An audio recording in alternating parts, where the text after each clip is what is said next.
Bienvenue dans ce concept de un café et moi. Il y a 2 ans, j'ai fait un burn-out. Quand je suis revenue de mon arrêt, en sachant que j'ai pris une semaine à tout casser, quand je suis revenue, c'était ni bonjour, ni au revoir, ni merci, ni rien du tout. Finalement, j'étais complètement ignorée, complètement une paria. C'est un peu comme si je les avais trahis et que dans leur tête, c'était bah voilà, elle est fatiguée, elle n'arrive pas à se lever. Bon, bah elle va se mettre en arrêt comme ça en urgence, sous prétexte de burn-out. Alors très clairement, on me l'a sorti aussi en face, les yeux dans les yeux.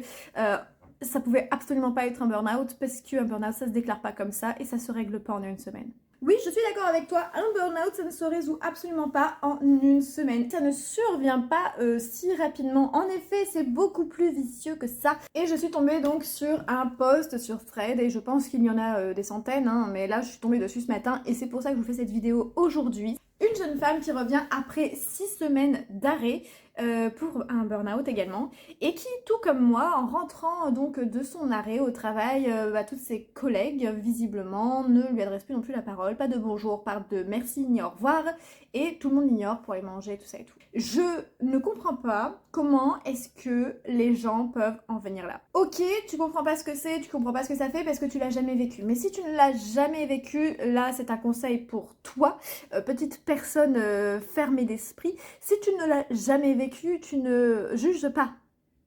C'est tout, c'est le seul conseil. Si tu n'as jamais vécu, si tu ne sais pas ce que c'est, bah tu ne juges pas. Parce que tu ne peux pas juger en fait. Juger sur quoi?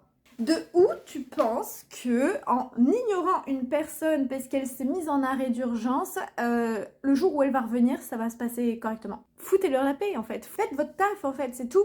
Qu'est-ce qui vous empêche de vivre votre vie en fait? De où vous avez besoin de faire des blabla et des piapia et de faire des clans et donc d'isoler volontairement des personnes qui sont dans un mal-être profond. Je pense qu'on manque beaucoup trop de recul et de bienveillance et de se mettre son cul en fait, tout simplement.